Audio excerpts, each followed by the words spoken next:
सो hello दोस्तों, welcome to Shashank Vishwakarma academy. तो जैसे कि आप लोगों ने जो कमेंट करा था कि एक्स्ट्रा बुक से करवाइए, तो मैंने एक्स्ट्रा बुक परचेज कर ली है और उसी से अब हम लोग सॉल्व करेंगे। ठीक है, तो देखिए BEd fourth semester paper first है जिसका नाम है भारत में शिक्षा प्रणाली का विकास एवं इसकी चुनौतियाँ। ठीक है, तो देखिए क्वेश्चन मैंने आपको बता ही दिया कि हर बुक में 400 प्लस क्वेश्चन हैं और उसको हम लोग डिस्कस करेंगे और हर वीडियो में अप्रॉक्स 30, 35, 40 ऐसे क्वेश्चन आपको हर वीडियो में मिलेंगे। ठीक है, तो अभी हम लोग 1 से लेके 30 तक की करेंगे, फिर इसके बाद हम लोग कंटिन्यू रहेंगे। ठीक है, तो देखिए जैसे जैसे हम लोग आगे बढ़ेंगे वैसे वैसे आप मान के चलिए चैप्टर वाइज इस पे भी क्वेश्चन दिए गए हैं। सीधी सी बात है, कुछ क्वेश्चंस आपको कॉमन मिलेंगे, कुछ आपको नए क्वेश्चंस मिलेंगे। ठीक है, कुछ इजी नोट से जो मैं बोल रहा हूँ, जो इजी नोट है उससे आपको कॉमन मिलेंगे, जैसे कि पहले सेकंड सेमेस्टर में भी ऐसा था। ठीक है, चलिए स्टार्ट करते हैं और काफ़ी अच्छे क्वेश्चंस हैं, आप लोगों को देखिएगा खुद ही समझ में आ जाएगा। और इसकी जो पीडीएफ है वो आप लोग टेलीग्राम से ले सकते हैं, वो फ्री है, कोई दिक्कत नहीं है उस पर।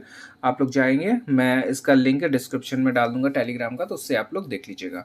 चलिए स्टार्ट करते हैं। देखिए पहला क्वेश्चन जो इस पर दिया गया है, वैदिक काल में शिक्षा का मुख्य उद्देश्य क्या था। ठीक है, तो देखिए पहला ऑप्शन में दिया गया शारीरिक विकास था, या फिर ज्ञान संवर्धन था, या फिर आध्यात्मिक उन्नति था, या फिर नैतिक विकास था। आप लोगों को कुछ सेकंड देंगे, फिर आप लोग डिस्कस करिए जो भी करिए, फिर इसके बाद मैं आंसर आपको बता दूंगा। ठीक है, तो इसका आंसर क्या हो जाएगा, सा हो जाएगा, आध्यात्मिक उन्नति था। फिर इसके बाद सेकंड क्वेश्चन है, वैदिक काल में शिक्षा का मुख्य केंद्र कौन सा था। ठीक है, पहले पहले क्या था, जो वैदिक काल है उसमें शिक्षा का मुख्य उद्देश्य क्या था, अब बोला गया कि केंद्र क्या था। तो देखिए ऑप्शन दिया गया तक्षशिला, मिथिला, प्रयाग, या फिर काशी।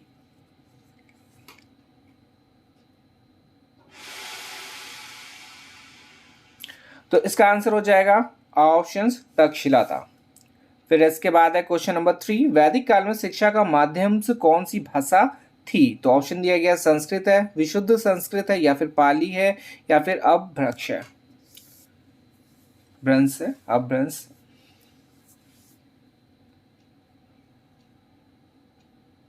तो इसका आंसर हो जाएगा बी ऑप्शन, विशुद्ध संस्कृत थी। फिर है क्वेश्चन नंबर 4 और इसमें दिया गया है, वैदिक काल में गुरुकुलों में क्षत्रिय बालकों जो क्षत्रिय बच्चों का प्रवेश किस आयु में होता था। तो इस पर दिया गया 8 वर्ष, 10 वर्ष, 12 वर्ष, या फिर कभी भी। तो इसका आंसर हो जाएगा ब। ठीक है, बी हो जाएगा, या ब कर लें, 10 वर्ष में होता था। फिर है क्वेश्चन नंबर 5 और इसमें दिया गया है, बौद्ध काल में चिकित्सा विज्ञान की शिक्षा का मुख्य केंद्र कौन सा था। तक्षशिला, नालंदा, या फिर विक्रमशिला, या फिर वल्लभी।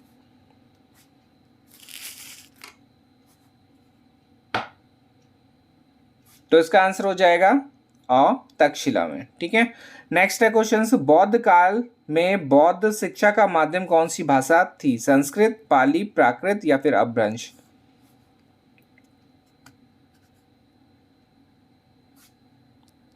तो इसका आंसर हो जाएगा पाली, बी ऑप्शन इसका सही है। नेक्स्ट है क्वेश्चन नंबर 7, संसार का सबसे पहला विश्वविद्यालय कौन सा था। तक्षशिला, नालंदा, वल्लभी, या फिर विक्रमशिला।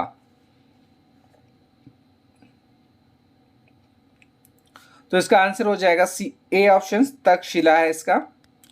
और फिर है, मुस्लिम काल में उच्च शिक्षा की व्यवस्था किन संस्थानों में होती थी। मकतबों में, मदरसों में, खानकाहों में, और या फिर दरगाहों में।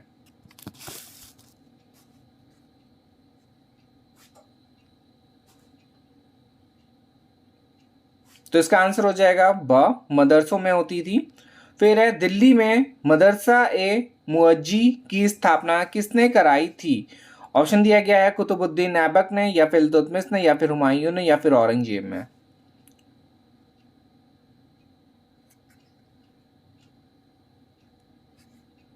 तो इसका आंसर हो जाएगा इल्तुतमिश ने कराई थी। ठीक है, फिर इसके बाद है क्वेश्चन नंबर 10 और इसमें दिया गया है, हाँ, शाहजहां ने किस मुस्लिम शिक्षा केंद्रों को सियाज ए हिंद कहा था। ऑप्शन दिया गया दिल्ली, आगरा, फिरोजाबाद, या फिर जौनपुर।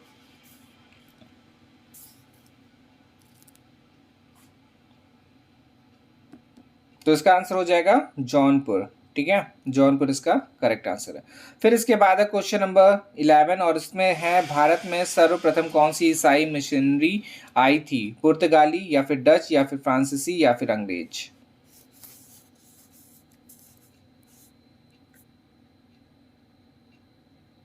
तो इसका आंसर हो जाएगा पुर्तगाली आए थे। ठीक है, फिर है क्वेश्चन नंबर 12, भारत में ईस्ट इंडिया कंपनी का प्रवेश कब हुआ था? 1613 में, 1618 में, 1609 में या फिर 1600 में? तो इसका आंसर हो जाएगा 1613 में हुआ था, आया था। ठीक है, फिर है क्वेश्चन नंबर 13 और इसमें है वेद शब्द का अर्थ क्या है?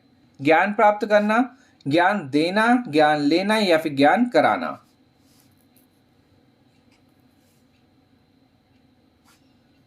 तो वेद शब्द का जो अर्थ है वो है ज्ञान प्राप्त करना। नेक्स्ट है वेद में गद्य रूप मंत्रों को क्या कहते हैं? अर्थ, साम, यजु या फिर ईडन?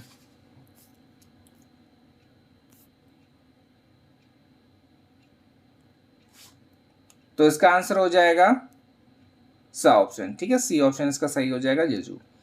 फिर इसके बाद है 15 में वेद के 4 प्रकार कौन से हैं? ये आप लोगों को पता ही है, तो इसका डायरेक्ट आंसर मैं बता दे रहा हूँ, सीधे सीधे हो जाएगा।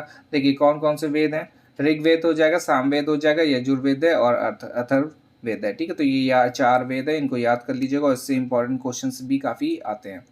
फिर इसके बाद क्वेश्चन नंबर 16 है द्विज का क्या अर्थ होता है? ऑप्शन दिया गया 2 बार जन्म लेने वाला या फिर 2 बार बाहर जाना या फिर 2 बार या फिर उपयुक्त कोई नहीं।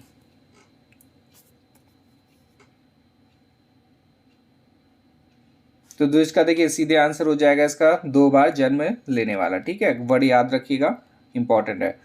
ब्राह्मण बालक किस ऋतु में उपनयन संस्कार कराते थे? तो ऑप्शन है शरद है, वसंत है, वर्षा और ग्रीष्म है।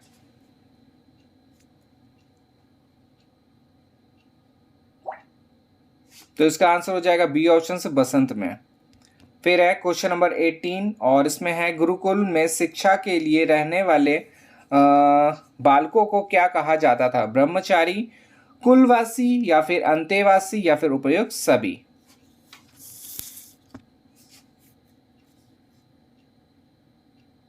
तो इसको ध्यान दीजिएगा, गुरुकुल में जो शिक्षा प्राप्त करने वाले बालकों को तीनों वर्ड्स बोले जाते थे। क्या है? ब्रह्मचारी भी, कुलवासी भी और अंतेवासी भी कहते थे। ठीक है, तो इसका आंसर क्या हो जाएगा? डी ऑप्शन, द ऑप्शन सही हो जाएगा।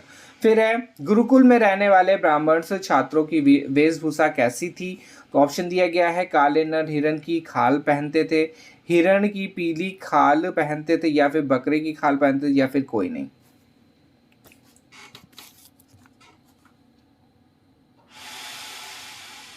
तो इसका आंसर हो जाएगा आ, काले नर हिरण की खाल पहनते थे ये। ठीक है, अब आ जाते हैं क्वेश्चन नंबर 20 में और इसमें दिया गया है यह विचार किसका है?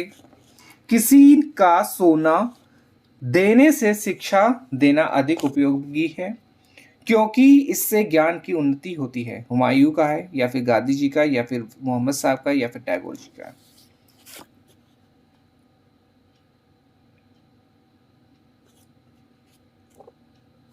तो इसका आंसर हो जाएगा मोहम्मद साहब का है। ठीक है, फिर आता है क्वेश्चन नंबर 21 में और इसमें है वैदिक काल ज्ञान प्राप्त करने की 2 प्रमुख विधियां कौन सी है?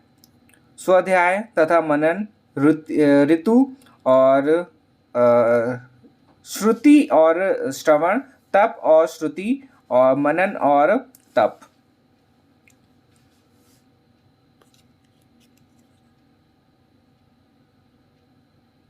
तो इसका आंसर हो जाएगा तप और श्रुति। नेक्स्ट है वैदिक काल में शिक्षा की समाप्ति किस संस्कार से होती है? समावर्तन, उपनयन, संस्कार या फिर उपसंपदा?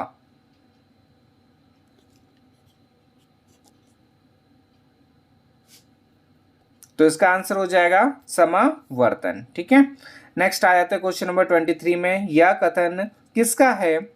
हमारे युवा भारतीयों को किस उस विरासत को पहचानने दो जो उनकी अपनी है। ईश्वर करे कि युवा पीढ़ी जो है वह भारत की वास्तविक आत्मा को पहचानने तथा अपने सभी कार्यों में उसका अनुसरण करे।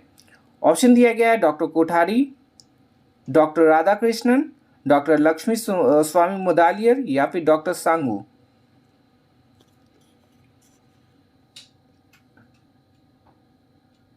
तो इसका आंसर हो जाएगा डॉक्टर लक्ष्मी स्वामी मुदालियर जी का ये। फिर है प्रव्रज्या का शाब्दिक अर्थ क्या होता है? अंदर जाना, गुरु के पास जाना या फिर स्कूल जाना या फिर बाहर जाना।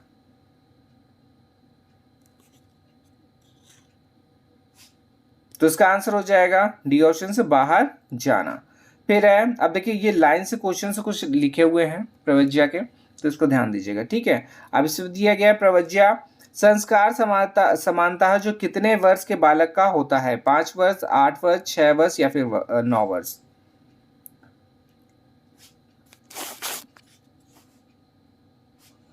तो इसका आंसर हो जाएगा बी ऑप्शन 8 वर्ष। फिर है 26 प्रव्रज्या संस्कार के बाद बालक क्या कहलाता है? ठीक है, जब ये संस्कार हो जाता है उसके बाद बालक क्या कहलाता है? शिष्य, नामनेर, भिक्षु या फिर सामनेर।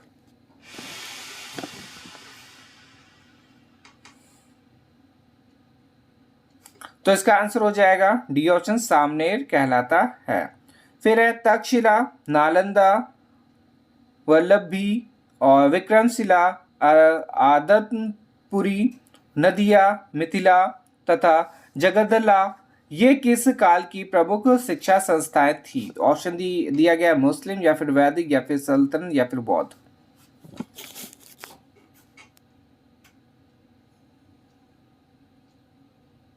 तो इसका आंसर हो जाएगा बौद्ध का।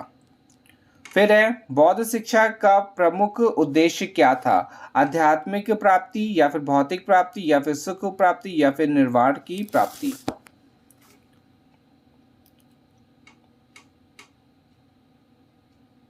तो इसका जो आंसर हो जाएगा वो हो जाएगा निर्वाण की प्राप्ति, ठीक है। आप देखिए जो मुख्य उद्देश्य वाले हैं इनको थोड़ा सा ध्यान दीजिएगा कि किसका कौन सा उद्देश्य है। देखिए बौद्ध शिक्षा का जो मुख्य उद्देश्य था वो क्या था? निर्वाण की प्राप्ति, ठीक है। और हम लोगों ने अभी पहले वाला क्या पढ़ा था? देखिए पहले दिखा देते हैं, इस पर कंपेरिजन हो जाएगा तो दिक्कत नहीं होगी। देखिए अब इस पे पहला जो क्वेश्चन था हमारा ये, और जो बौद्ध वाला क्वेश्चन है वो दोनों बहुत ही इंपॉर्टेंट है क्योंकि इस पे क्या दिया गया? मुख्य उद्देश्य, ठीक है। अब देखिए बौद्ध जो वैदिक काल था उसमें शिक्षा का मुख्य उद्देश्य क्या था? आध्यात्मिक उन्नति था, ठीक है। अब बौद्ध काल में आ जाते हैं। बौद्ध काल में जो मुख्य उद्देश्य था, हाँ 28 क्वेश्चन नंबर में बौद्ध शिक्षा का मुख्य उद्देश्य क्या हो जाएगा यहाँ पे? तो इसका आंसर हो जाएगा निर्वाण की प्राप्ति, ठीक है। तो ये दोनों इंपॉर्टेंट क्वेश्चन है, ध्यान दीजिएगा इसको। फिर इसके बाद आते हैं बौद्ध कालीन शिक्षा के कितने स्तर हैं? तो 2, 4, 5 या फिर 3। तो इसका आंसर हो जाएगा 2 स्तर है, ठीक है। और फिर नेक्स्ट क्वेश्चन और इस वीडियो का लास्ट क्वेश्चन हो जाएगा ये, बौद्ध कालीन शिक्षा के 2 स्तर कौन कौन से हैं? अभी पूछा क्या गया था कि बौद्ध जो शिक्षा का बौद्ध कालीन शिक्षा के कितने स्तर हैं? तो इसका आंसर हो जाएगा 2। अब कौन कौन से स्तर हैं उसको देखते हैं। तो पहले वाले ऑप्शन में दिया गया प्रारंभिक और उच्च, सेकंड में दिया गया उच्च और मध्य, थर्ड में दिया गया प्रारंभिक और मध्य और फोर्थ में दिया गया मध्य और उच्च।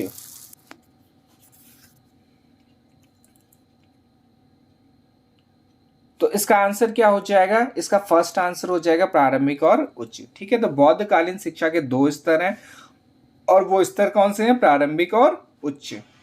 देखिए ये हमारा जो फर्स्ट पेपर है B.Ed 4 सेमेस्टर का उसको हम लोगों ने कंप्लीट कर लिया, ठीक है। तो ये हमारी जो एडिशनल बुक है उससे हम लोग कंप्लीट करेंगे और चारों बुक को मिला के अप्रॉक्स आपके प्लस ही हैं 1700 क्वेश्चंस, ठीक है। तो देखिए जैसे मैंने आपको जो इसकी मैंने वीडियो बनाई थी उस पर आपको मैंने दिखा दिया था कि लास्ट में कि कितने क्वेश्चन किस बुक में हैं। तो सब में 400 प्लस क्वेश्चन है, किसी में 470 है, किसी में 430 है, किसी में 400 ही है। ठीक है, तो ऐसे कर करके आपको टोटल जो है वो 1700 प्लस क्वेश्चन आपको पूरे एमसीक्यूज मिलेंगे। ठीक है, अभी ये कंप्लीट करेंगे, फिर इसके बाद जो एमसीक्यू अभी इजी नोट वाले में उसको भी कंप्लीट करेंगे।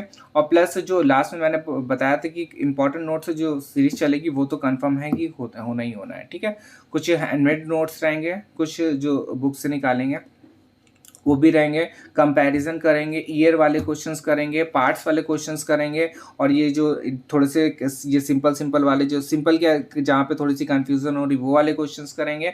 तो सारे क्वेश्चंस में लगी कुल मिलाकर हम लोग पार्ट वाइज करेंगे। ठीक है, जैसे कि स्थापना किसी चीज़ की हुई है, ईयर वाले क्वेश्चन हो गए। ठीक है, डिफरेंस वाले जो क्वेश्चन हम लोग ने करेंगे, और कथन वाले जो इंपॉर्टेंट कथन है उनको भी डिस्कस करेंगे। ठीक है, तो चलिए मिलते हैं नेक्स्ट वीडियो में। धन्यवाद।